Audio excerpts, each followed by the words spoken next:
Welcome everyone. We will get started in 3 minutes, so hang on tight.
Good evening, everyone. Welcome to tonight's Kapit Bahay sa Bahay Neighbors at Home webinar.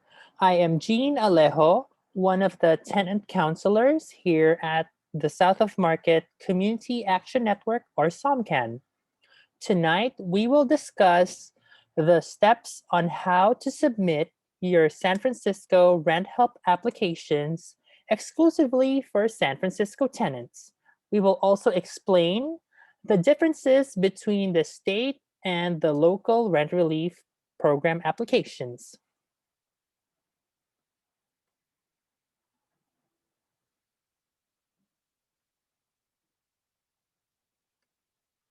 So first, before we get started, we'd like to reintroduce our organization, SOMCAN. We originally started in 2000, and the South of Market Community Action Network, or SOMCAN, is a multiracial community-based organization serving low-income immigrant youth and families in Soma, Excelsior, and the greater San Francisco. So we've been around for the past 21 years and counting. SOMCAN organizes, supports, and informs the Soma community through leadership development, advocacy, direct services, and referrals. SOMCAN truly believes in uplifting the voices of immigrants, people of color, low-income communities, so they will be heard in local policymaking decisions and so that civic offices are held accountable to the community's needs. Before we talk about the rent relief applications and the common questions behind it, it is my pleasure to introduce to you all our newest tenant counselor at SOMCAN, Mrs. Antonina Real.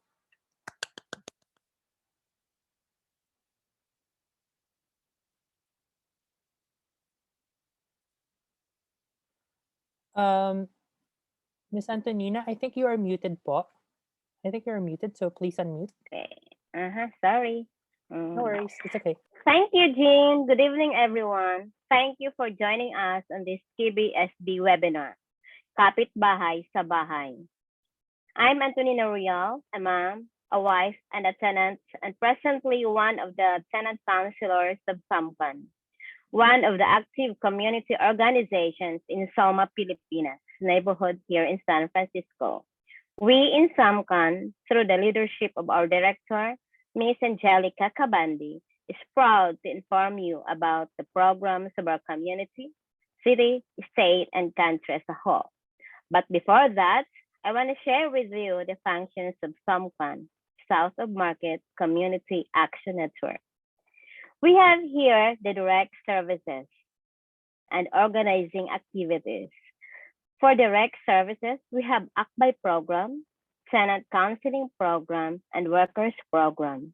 For ACBAY program, we provide services that allow personal enrichment and development to help working class families to make their lives better and to avoid isolation when faced with everyday challenges.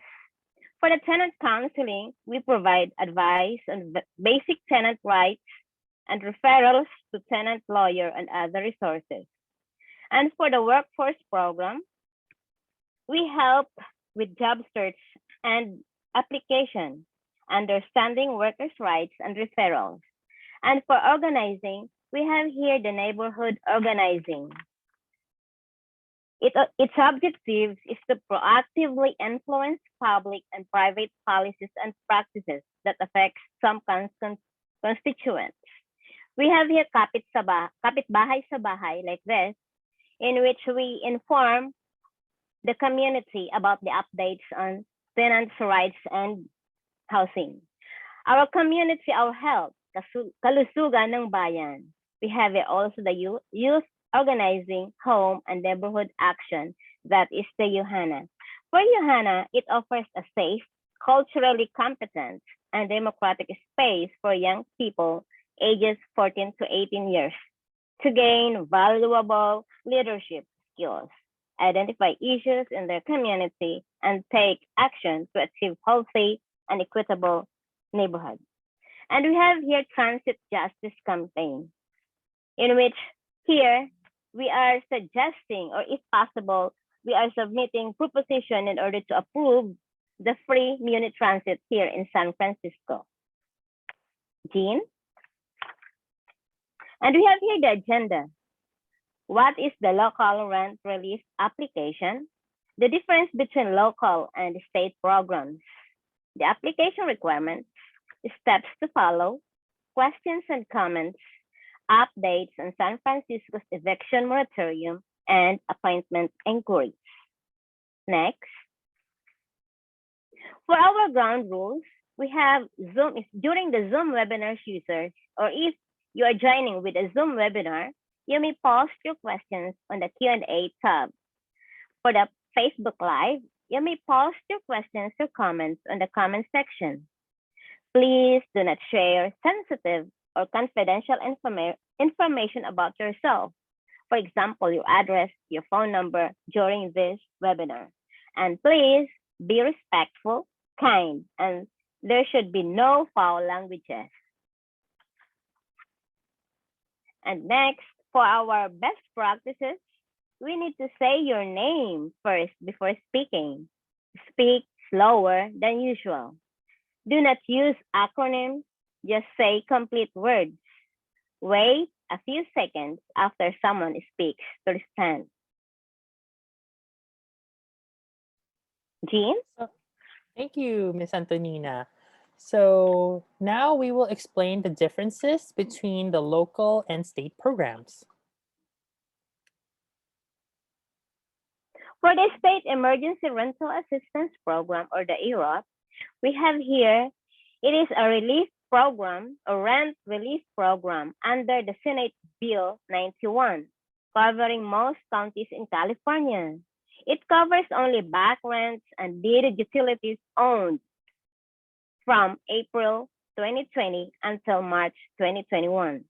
Landlord participation is optional. If the landlord agrees, they will receive 80% of back rent funds. Dean. Back rent funds from the state and will clear 20% of what tenants owe in that period. Lastly, if the landlord does not participate, tenants will receive 25% of rent relief to pay their landlord.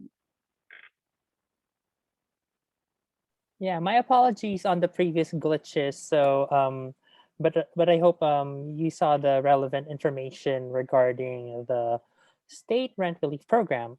And now I will briefly discuss the local rent relief program for San Francisco tenants. So on May 28th, San Francisco launched its local emergency rental assistance program targeted to the most vulnerable households affected by the COVID-19 pandemic. The city's program will provide rental assistance for the period of April 2021 and the following months. The city's program can provide up to 3 months back rent and 3 months of forward rent, which is a total of 6 months.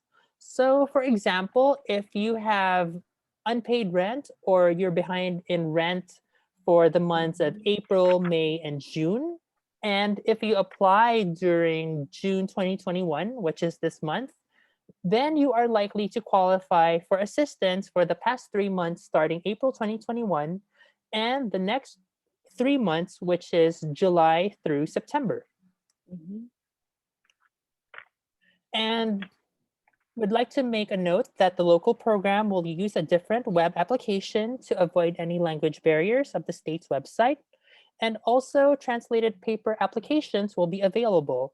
And I'd like to clarify and would like to extend some apology in terms of the Filipino translations that were inaccurate during program's launch. So SOMCAN and the Mayor's Office of Housing and Community Development have been working together to correct those errors.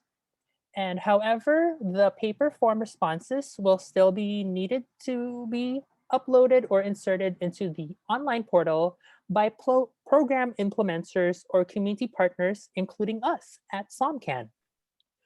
Whether the application is on paper or online, we highly encourage you to make an appointment with us at SOMCAN.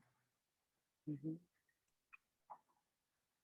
Ms. Antonina, please do the honors. Okay, we have here the difference between the city program and the state program on emergency relief.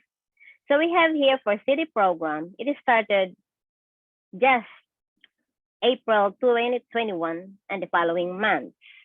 If you qualify, the city program will pay up to 3 months back rent and then the 3 months forward rent. If you owe, for example, if you owe 3 months back rent, so it covers with a city program. That is, for example, today is June. So if it will be approved in July, it covers June, May, and April. And then for the forward rent, it will cover July, August, and September. And for the state program, we have here, it started on April last year, April 2020 through March 2021. So the amount of assistance under this program depends on how your landlord responds.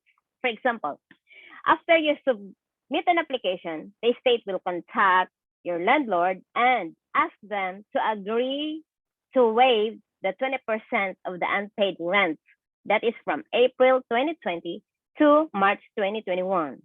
If they agree, the state program will pay your landlord the remaining 80% of unpaid rent, and you will not owe anything from that period.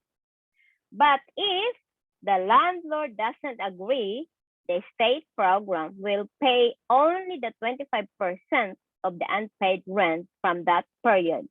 So if you want to be approved or to apply for the state program, I am suggesting that if possible, you have a good relationship with your landlord. Is it clear? Okay, next, Jean. So we have here a lot of questions. You know, in every program, there's a lot of questions that follow. So number one, what are the eligibility requirements? So for the city and the state program, it has the same requirements. You must be a tenant residing in San Francisco with unpaid rent or utilities. Second, have experienced financial hardship related to the COVID-19 pandemic. And lastly, have a household income that is at or below 80% of area median income, or the AMI. For example, 80% AMI for an individual is $102,450. A single person who earns more than that will not be eligible for rental assistance. 80% AMI for a family of four is $146,350. If the four-person household exceeds that, then they will not be eligible for rental assistance. Is it clear? Next, for the second question, what months are covered? For the city program, it covers starting in April 2021 and the following months. So it's only 6 months. That is from April, May, June, July, August, and September. And then, if for the state program, for example, for the city program, that's April 2021 and the following months, that is within 6 months. So if you have been approved in July again, then back, you have to count 3 months and then 3 months forward. It depends on when you were approved. Is it clear? And then for the state program, we have here the April 20 through March 2021. So in this state, so maybe it is only the continuation of the program. The city program is the continuation of the state program, because the state program clearly states that it is from April 2020, that is last year, to March 2021, present year. Then the city program starts in April, so March, April 2021 to the following month. And then another question, is there a maximum amount of assistance that I can be awarded? No. However, there are limits to the number of months of assistance. It's only limited amount. Next, how will applications be prioritized? Okay, for the city program, applications will be reviewed on a rolling basis and not at first come, first served basis. Application will be prioritized through a screening to determine the resident's economic and social vulnerability. That means if it will apply only to the people in need. Priority applications are those that meet the program's vulnerability threshold. A range of vulnerability factors are considered when determining priority applications, including past homelessness, extremely low income, family composition, and other factors. Only priority applications are selected for financial assistance. Take note that only priority applications are selected for financial assistance. So if you applied for that, please do not expect that you are qualified. Only that, just hope for the best. Okay? And then for the state program, applications are accepted on an ongoing basis and are not first come, first served. The program first prioritizes applicants whose household income is at or below 50% of area median income, or AMI, or between 50 to 80% AMI with 9 or more months of unpaid rent. So for state program, 9 months unpaid rent. For city program, 6 months. Then the program then prioritizes applicants in communities disproportionately impacted by COVID-19 before finally processing all other eligible applications based on available funding. Next, does immigration status matter?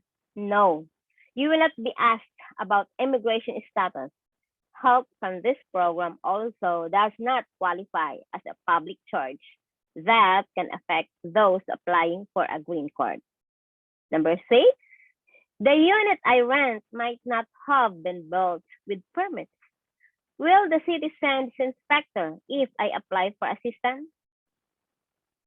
You can apply and be eligible for rental assistance regardless of whether your housing was built with permits or not. The information you provide will not be used for other purposes. This is only for rental assistance purposes. Next, can I apply to both programs? Yes, you can. Since the programs focus on different time periods and have different priorities, it may be wise to do so. If you do apply to both programs, you cannot receive assistance for months in which you have already received assistance. You must authorize the programs to share data to verify your application information and to ensure that rent was not paid for the same month. You must also disclose any rental assistance you have received either by these programs or other programs. Next, what if I don't have, number 8, what if I don't have pay stubs or other documents showing a decreased income or increased expenses? Okay, in this situation, we have another method in order to comply for the requirements. You have here, you can use the document income and expenses, including self-attestation.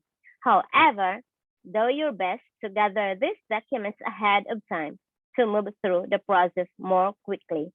In applying for this benefits or this assistance, we need to be ready with all our documents. Because in this city program, it should be done only once. We cannot say save the document and do it again tomorrow. So once we do it, we have to do it in once only, okay? So you have to, when you approach us, be sure that all the documents are there because we will immediately download it to the system. Next. If my application is approved, all required information is verified. What happens next? Okay, city program will pay up to 3 months back rent owed and 3 months forward rent. For example, if your application is approved in June 2021, then the city program will provide rental assistance for April to June back rent and July to September forward rent. And for the state program, the state will contact the landlord and ask that they agree to waive 20% of the unpaid rent. If they agree, the state program will pay landlord the remaining 80% of unpaid rent. If the landlord doesn't agree, the state program will pay tenants 20% of unpaid rent. So there's a big difference. So again, that's what I have said. You need to have a good relationship with your landlord. And next, for the number 10 question, what if my landlord will not cooperate with the program? So that's a very big problem, especially for the state program. So in this situation, state and city programs must first attempt to work with landlords on getting the information or documents they need. However, if landlords do not respond or cooperate, then program offer direct to tenant payments subject to program rules. The financial assistance may be less than if the landlord were to cooperate with the program. Next. Number 11, If the owner accepts the rental assistance, will I still owe rent? For the city program, it depends on the amount of assistance that will be received based on eligibility. This is a case-by-case basis. So if the program or if the city approved or you qualified for that, then the city will pay only 6 months. If you owe 7 months, 8 months, that is for the future, then it's your problem. It's the person who will pay that remaining amount. And for the state program, the tenant does not owe any rent for the covered period, that is April 2020 to March 2021. However, the tenant still owes rent from April 2021 onwards, but may vary on the local rent relief coverage per county. Next, number 12. I still don't have a job and are unable to pay rent. Am I eligible to apply? Yes. You do not need to be able to pay the rent moving forward to be eligible for rental assistance. Next. Are subtenants who owe rent to a master tenant eligible to apply?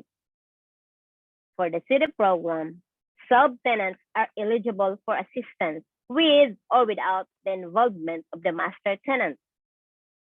And for the state program, subtenants are eligible for assistance if the master tenant also applies for assistance in the same application. So here, for the city program, the subtenant is eligible to apply without the assistance of her master tenant. Whereas in the state program, you must be partners. The landlord, the subtenant, and the master tenant must be in the same application. Next, what if several different families rent a house or apartment together? Can they apply separately? Yes, for the city program. City program considers them separate households. Each household must apply separately. So, for example, if in one unit or in one house, you are 4 households there. 4 households means 4 families. So in that application, for that unit or that house, there must be 4 applications. Get it? And then for the state program considers them as a single household. All persons living in the house or apartment must apply together in a single application. So for a city, 4 applications, separate 4 applications. And for the state, you have here 1. Only 1. Even though you are 4 households in 1 unit or in 1 house, you have only 1 application. So here, state 1, city program, you have 4. Okay, next. What if I borrowed money and don't owe any rent? You are still eligible to apply because the city program doesn't only provide back rent owed, but also future rent. However, your application might not be prioritized. And then for the state program, you are only eligible if you owe rent for the covered period. So even though you lost your job, but then you don't have or you don't owe any rent, then I'm sorry, you are not qualified for this assistance. What if I had to move because I couldn't pay rent, but still owe past rent? So in here, both local and the state programs are considering serving these households. However, at this time, these households are not eligible to apply because they are not the priority. Mm. So you have to move, or you have moved already because you already moved from that apartment. So you move out and you couldn't pay and you still have, oh, then you're not eligible. Because if you are still in that apartment, that's the only thing that you will be eligible for the assistance. Okay, next. Number 17, can I apply for help if I live in city or federally subsidized housing? Yes, you can. Both city and state program, you are eligible to apply. Number 18, my landlord says that they will apply for me. Is that allowed? What if I want to apply on my own? So for the city program, only tenants may apply. Landlords must provide certain information or documents, such as amount of unpaid rent and fill out a W-9. So in this case,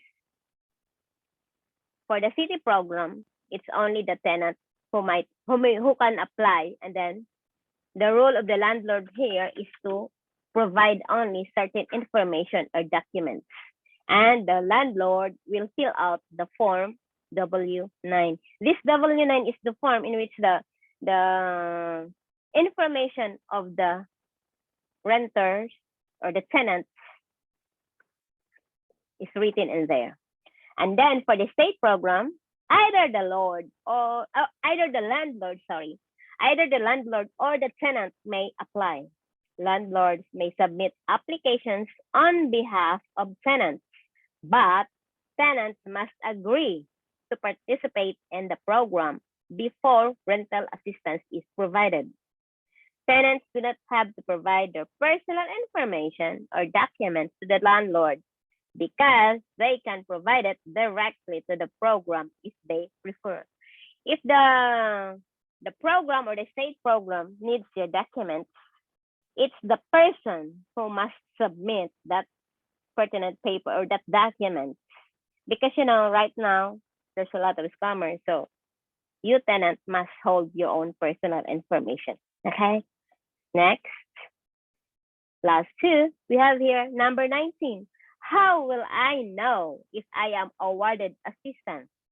So this is the question that keeps on ringing in our office. So one, for the city program, one of the city's community partners will contact you via email or telephone number with next steps in the application process.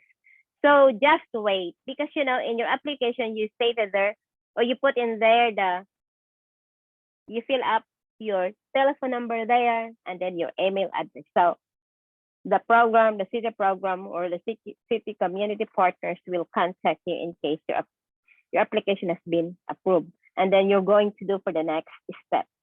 And then for the state program will contact you and your landlord via email with next steps in the application process. Clear? And then last but not the least question. Can I appeal if I am not awarded assistance? No.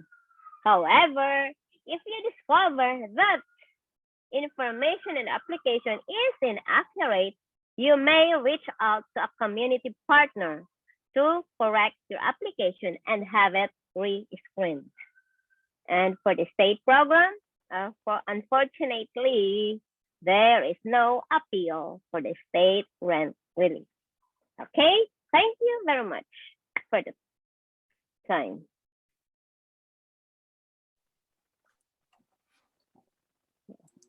Thank you so much, Miss Antonina, for providing the frequently asked questions for the local and state rent relief programs.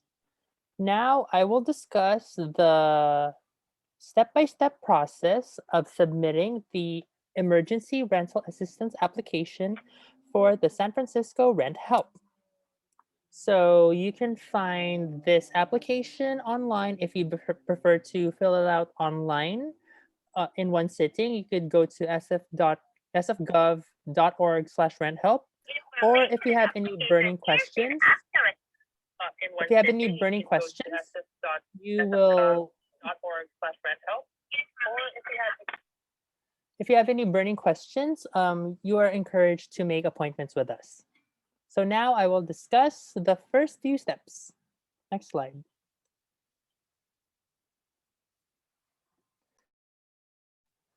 This first page is the overview in which it's asking applicants if they are seeking rental assistance for the period of April 2021 and the next 6 months. If that applies to your situation, please click yes. If you click no, then you will be redirected to the state rent relief program on Housing is Key, and those are for those who have not applied for the state relief program. So if you are applying for the SF rent help, and if you're a San Francisco tenant who's struggling in the past 3 months and has a back rent due, then you will click yes and next.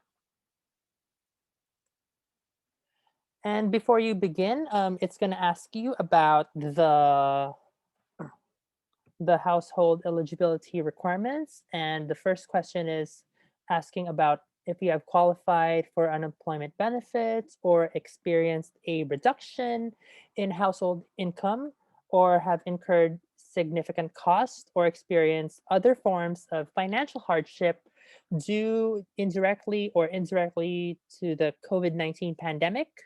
And you must demonstrate a risk of experiencing homelessness or housing instability, which might include a past due utility or rent notice or eviction notice. Examples include the 15-day notice to quit that is generally handed over by landlords, and or the as well as the COVID-19 declaration form that you might have signed in response to the 15-day notice. And if you have unsafe or unhealthy living conditions in your unit or any other evidence of such risk. And third, the household income should not exceed more than 80% of the area median income. For example, in San Francisco, the for a family of four, the limit for 80% area median income is 146,350 annually. So if you actually are a family of four and make less than 146,350, then you are eligible to apply. However, if you make more than that amount, then unfortunately you are not eligible to apply. Even if you have doubts as to whether your financial hardships fit into the categories listed above, if you're unsure about like your if your income is not within if your income is if you're unsure about your income falling below the 80% mark, then you are encouraged to apply. And once again, as mentioned earlier, applicants will not be asked about their citizenship or immigration status, nor will this application require proof of a citizenship. So for those who, like, regardless of your immigration status, you are still encouraged to apply, especially if you are struggling to pay back rent and also forward rent. Next slide. So this section, it will ask the following things or application requirements or the required documents for this application, which includes identification, verifying your address, um, providing proof of loss of income or demonstrating financial hardship, and the verification of rent and or utilities owed. So it once you click this, it will provide you a list that I will explain on the next slide. And just to let everyone else know, there is no guarantee to receive financial assistance through this program.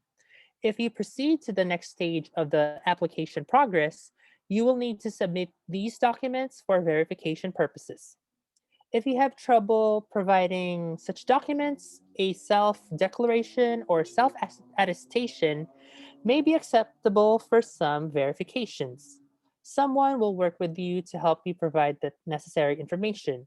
So for example, if you consult with us at SOMCAN, we can help you provide a attestation document that you will sign under the law of perjury when it is necessary. And once you have your application submitted, the city's program will contact you in a matter of 2 to 3 weeks, depending on the rollout of applications. And once again, a friendly reminder, please note that these applications are not saved. So in the state rent relief program, you are able to come back and have a login credential and go back to where you left off. However, for this city program, you have to submit it in one sitting and have all the documents and information stored prior to submission. Otherwise, it will slow down the application process, and you cannot submit more than one application. So here are the required documents that are needed in this application.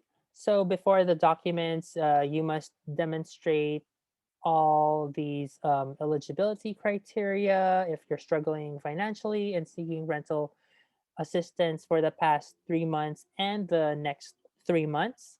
And also that also applies for unpaid utilities for the past 3 months and also for the coming 3 months as well.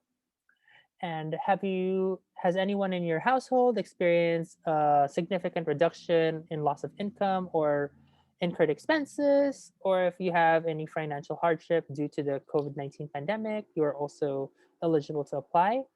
And if you risk homelessness or demonstrate housing instability, you are also eligible. So these three check marks must be checked. Like this, this particular list is on the previous slide. So if I go back, like when you click this, like for example, one form of personal identification or any of these like four categories, it will provide you this list.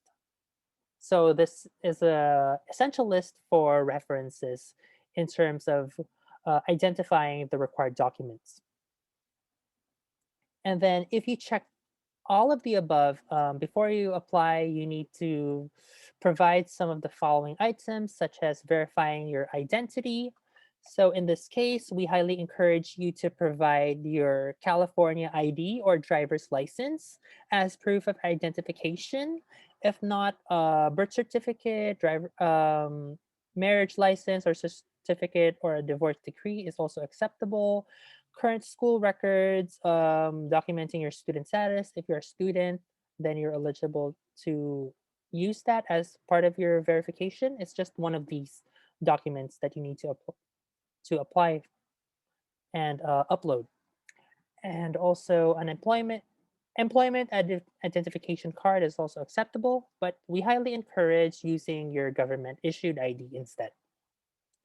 For the second part, in order to verify your income, you need to provide at least one of the following, which is like your most recent paycheck stubs if you're still working, letter from employer stating your current salary. Your current bank statements are also acceptable to demonstrate your financial hardship if you are experiencing that, as well as your IRS tax forms. The 1040 form is also acceptable, and the W-2 forms as well.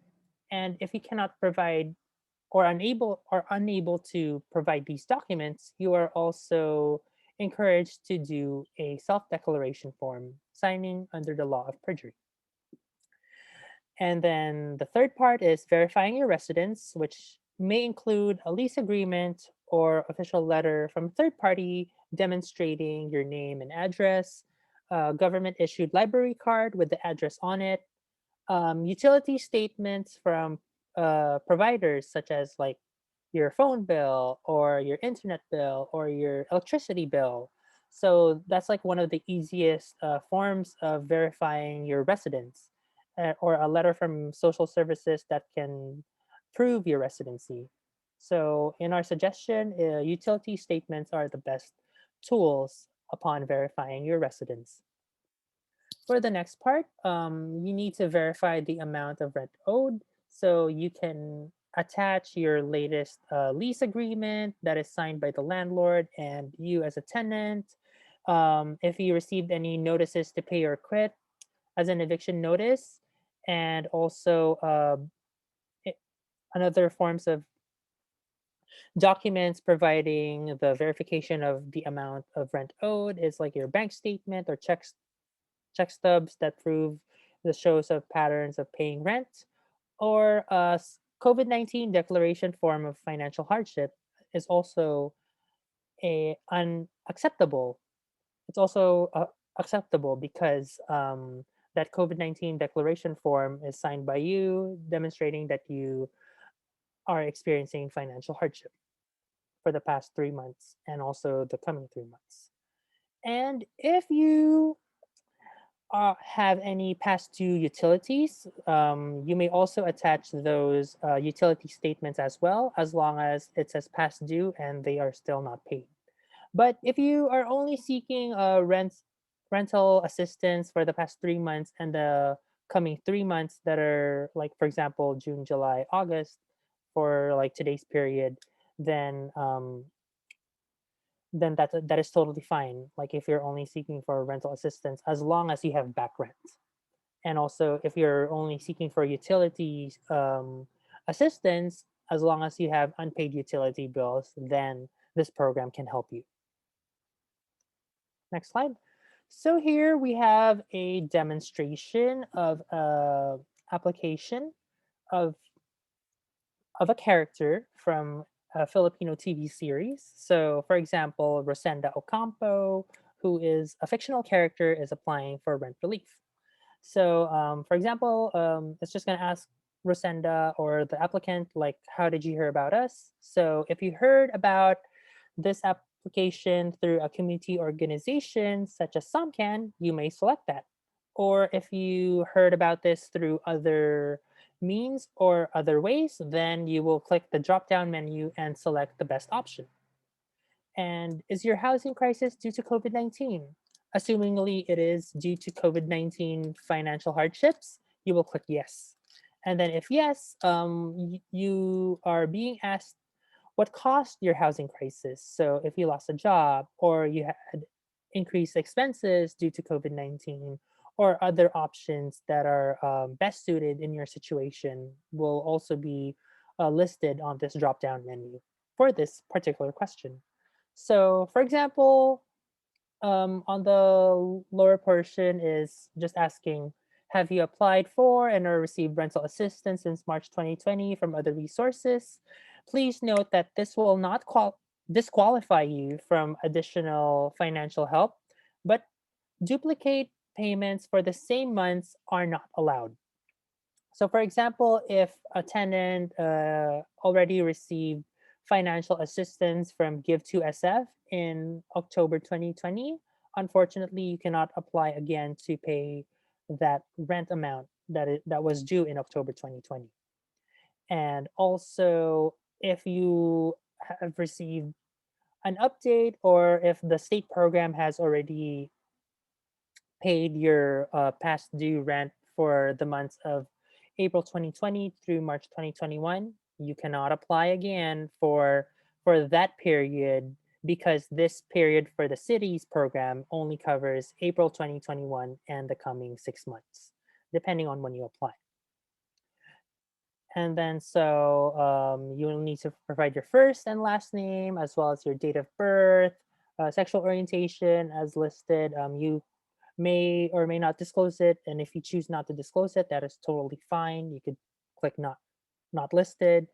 Your gender identity, if you may wish, and there's also an option to decline like that disclosure.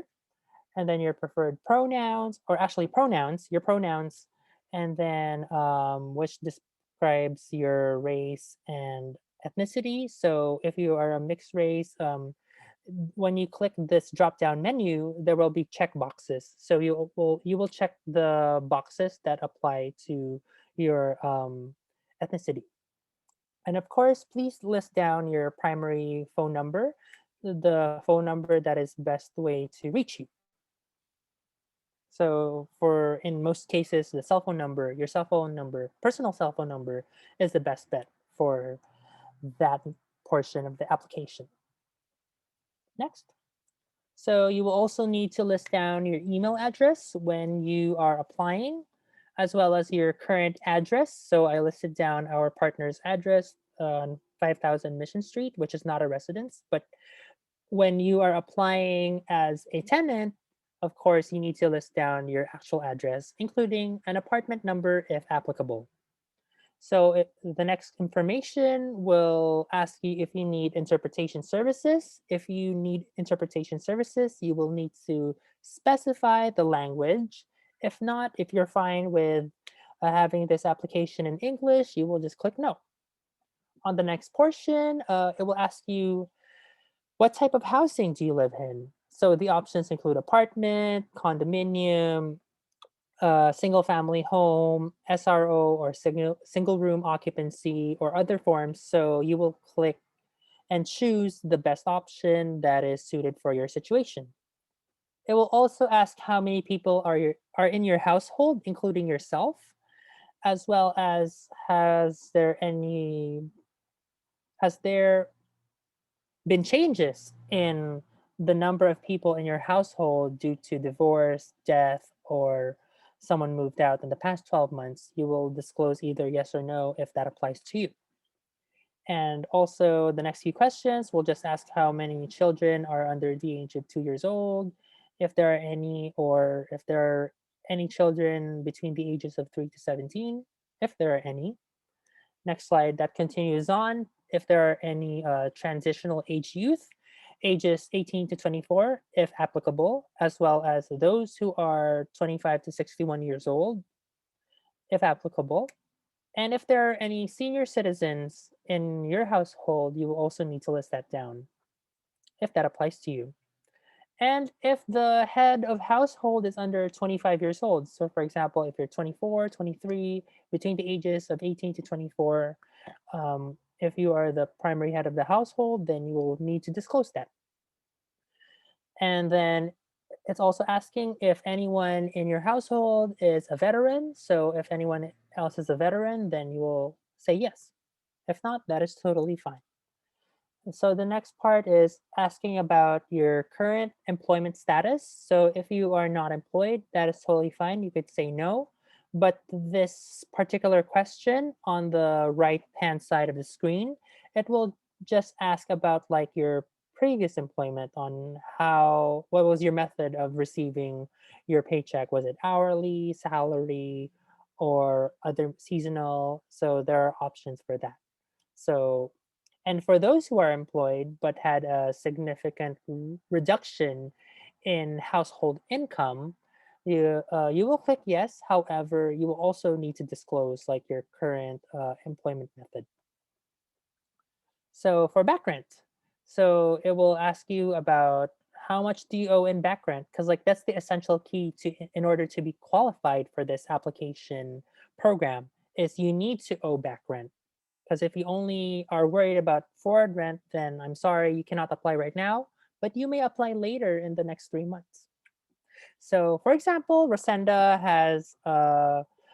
is behind 3 months in back rent and owes a total of 7,500 because their rent is 2,500 per month. Next slide. And then it will also ask the applicant if you have any unpaid utility state payments or utility bills. So you will need to disclose that if that's applicable, and also the number of months behind in utilities. And it will also ask you if you live in a rent controlled unit or if your building was built before June 13th, 1979, in which we just celebrated the 42nd anniversary of rent control for those buildings last June 13th. So if you live in a building that was built before June 13th, 1979, you will click yes. However, if your building was built after June 13th, 1979, for example, it was built on June 14th, 1979, or like 1980 or 2005, 2010, etc., anytime after the June 13, 1979 date, unfortunately, you will have to click no since those buildings are not under rent control. And also, if you like for those who live in small sites acquisitions, unfortunately, most of those buildings are no longer under rent control, so you will also have to click no. And it will also ask you how long have you lived there? Have you lived there for more than 5 years? So if you live there for more than 5 years in your unit, you will click yes. But if you have just moved there recently and owe back rent, you will click no. And then this particular question is about whether you live in a rental subsidy or in low income housing. You will disclose either yes or no if you live in those units or not. And then since March 2020, have you incurred debt in order to pay rent or utilities? Like, for example, if you had to use your credit card or borrow from a friend, or if you had to rely on payday loans to pay your previous rent. It's just asking about the history just for verification purposes, if that applied to you in March 2020 at any instance. So if that happened to you, you will click yes. If not, that is totally fine. And also what type of debt that you have, credit card, payday loans, or any other forms. But if there are other forms of debt related to rent and utilities, you will click other. And then you will also list down the amount of debt that you owe, which includes like your utilities and your rent, and also how many months that you haven't paid your back rent and back utilities. Next slide. So here we have the landlord information.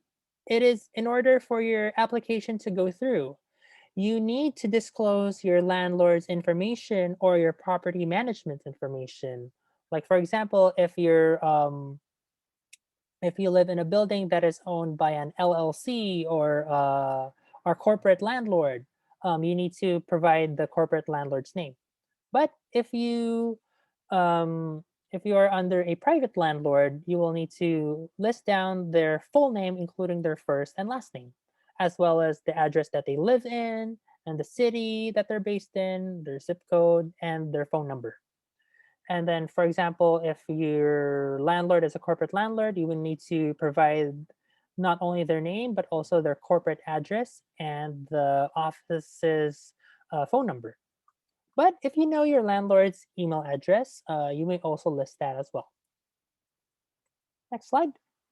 So for the fifth portion of the application, it will ask about um, if you've ever received an eviction notice or has someone indicated in a way that you must vacate your current housing, whether if your eviction was filed through the court or you're being threatened by your landlord verbally, then that counts as a yes. And then have you been given specific date in which you have to leave? So for example, if your landlord either formally filed the case and then there's a particular date on when you're about to be evicted, or if your landlord just said that you must leave verbally or through a handwritten letter um, on when you're supposed to vacate the premises, you will click the calendar icon and select the date that was served based on your eviction. And it will also ask if you are currently living or staying in someone else's home or apartment where you don't have a lease. So if that applies to you, you click yes. If not, if you're actually living in your home address, you will click no. And it will also ask if anyone in your household is currently pregnant. So if anyone is expecting a child, you will click yes. If not, don't worry about it. Next question. It will ask about your current monthly income. So, for example, if you're receiving unemployment or have a reduction in your previous income, then you will need to disclose that. So, and then it will calculate for you your current annual income for 2021 and will demonstrate which what your place is in the percentage of the area median income. So, for example, Rosenda only earns $800 a month due to unemployment, and then their annual income is 9,600. So they are at the 6.56% of the area median income. And then, what was your household's monthly income prior to the COVID-19 pandemic? So this is just for reference. The city's program just wants to know how much you earned prior to the pandemic. So, for example, if Rosenda was earning $4,000 a month at their previous job, then their income is 48,000, and then it will say 32.8% of the area median income of their previous income prior to March 2020. The next part is, has your household had a sudden income change which impacted your ability to stay at your current unit? Yes. So, for example, if you're worrying about your rent, your back rent, and your forward rent, you will click yes. And has any adult in your household been unemployed for more than 90 days? So, if they lost their job during the pandemic and is still unemployed as of now, then you will click yes.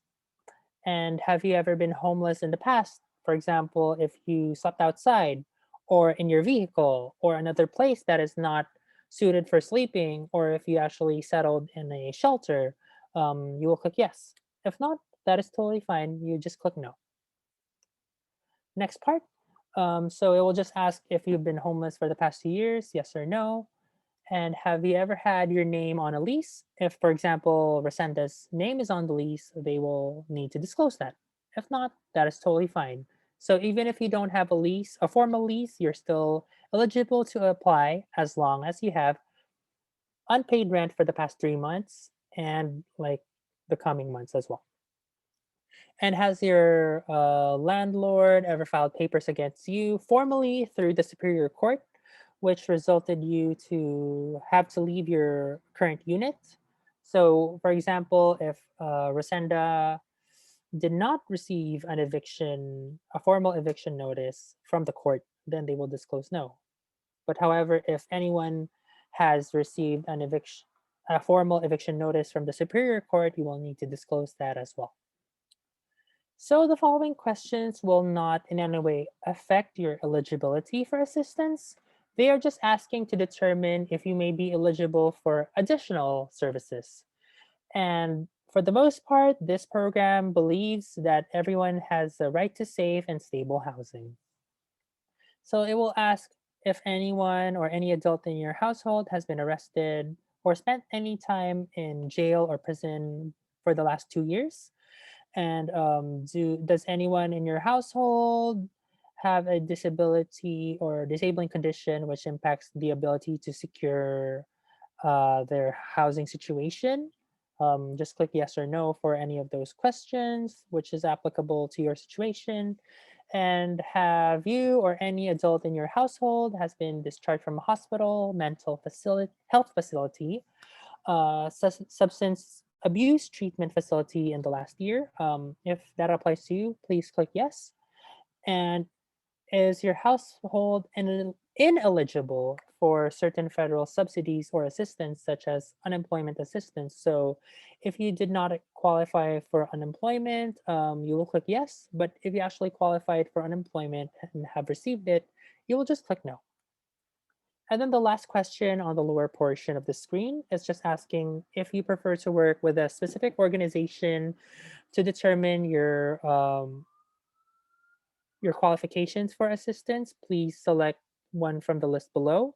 So if you prefer to have SOMCAN as like the organization to follow up on your rental assistance applications, you will click no preference.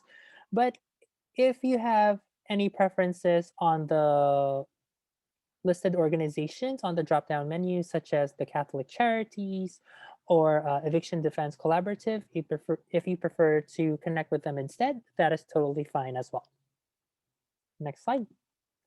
So the next part is the very crucial part because this is where all applicants need to attach and upload their documents. So for the first part is your identification, such as your California ID or driver's license, verifying your income, such as your current paycheck stub or current bank statements, or tax forms, as well as such as the 1040 or W2 forms. You will need to apply at least one of those documents for this portion. And then verifying your residence, such as current utility bills are the best way to verify your address. And also for the next part, verification of how much rent do you owe. Like, for example, if your landlord verifies that you owe X amount of dollars, for example, for Resenda, they owe a total of 7,500, then their landlord signs a letter proving the amount of rent owed. If not, self attestation is also acceptable too, as long as you sign under the law of perjury and attach the COVID-19 declaration form. And then for the last part, verification of utility payments owed. So if you owe any utilities or have any past due utilities within the past 3 months, you will need to upload those as well. Next slide. So for this part, it's just giving your consent and release of information to the city's program about disclosing your information privately through this application. Please note, yes, this is confidential, but this type of confidential information is necessary to verify your eligibility and also your application status.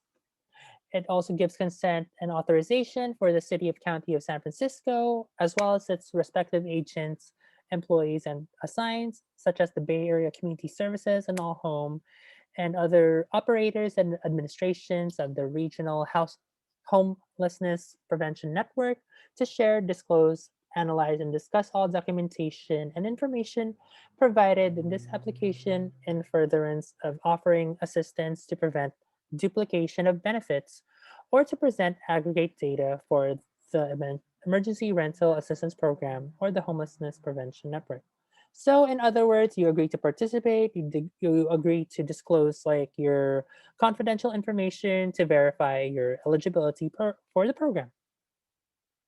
Next slide. This slide is very crucial because you fully agree to participate in evaluating your emergency rental assistance application, and also that the information in this application is true and 100% accurate, and you acknowledge that the previous paragraphs of this disclosure portion, that you fully understand that you agree to disclose your information in order to verify your eligibility, and that you have the right to revoke this consent in writing at any time to the city's program. So if you're submitting this by yourself or with the presence of a caseworker or tenant counselor, you still need to sign on your behalf electronically. So you will click yourself and then you will type in your last name and first name, your first and last name. So upon submitting, you will receive an email confirmation of your submission. And once again, please do not submit more than one application per household.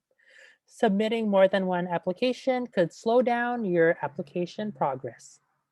And then once you have all the documents that are needed for this application and you are ready to submit, you will click submit.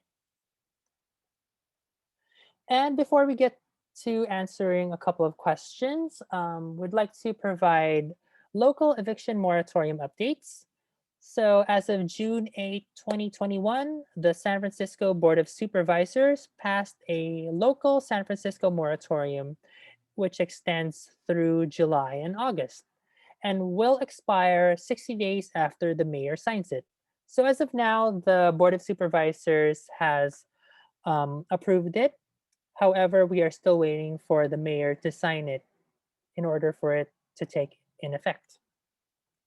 So, the bright side of this local moratorium is that even if SB 91 is likely to expire at the end of June, it will not require you to pay 25% of the payment. So, it will just require a moratorium letter explaining your inability to pay rent.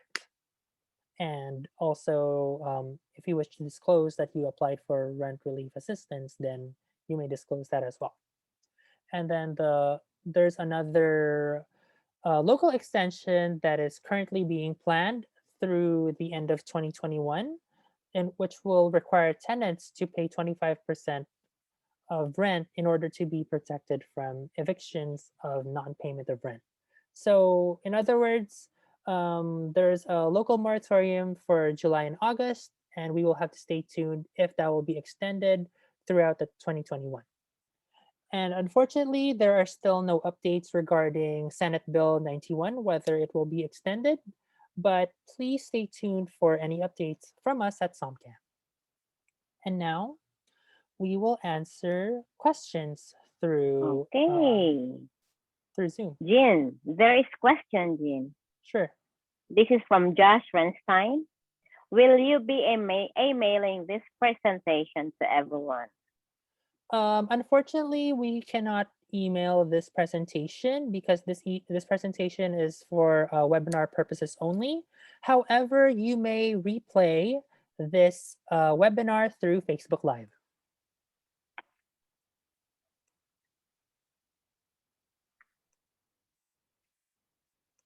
So that has been answered. Okay, thank you for your question. And let's check if there are any questions through Facebook Live. Are there any questions? Let's see.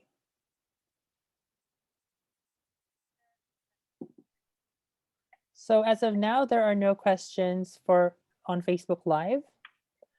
And if you have any further questions, please consult with us for an appointment, which we will announce on the next slide.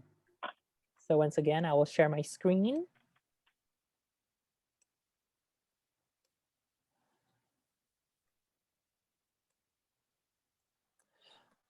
All right, so I'll start. So for appointment inquiries, if you'd like to schedule an appointment with me, either through phone, online, via Google Meet, or in person by appointment, you may call my number at 650-273-6713. Both of our numbers receives voicemails and texts, so please do not be offended if we cannot answer because we would like to honor the appointment policy that we have here at SOMCAN. And you may also send us an email through our respective email addresses. Mine is tenantcounselor@somcan.org with the subject line Tenant Counseling Appointment Request. You may also reserve your appointment online through our online portal through this link, which will lead you to the equity scheduling portal. And the hours of our online and phone appointments through phone and online appointments via Google Meet are Monday to Friday, 10:30 a.m. to 7 p.m.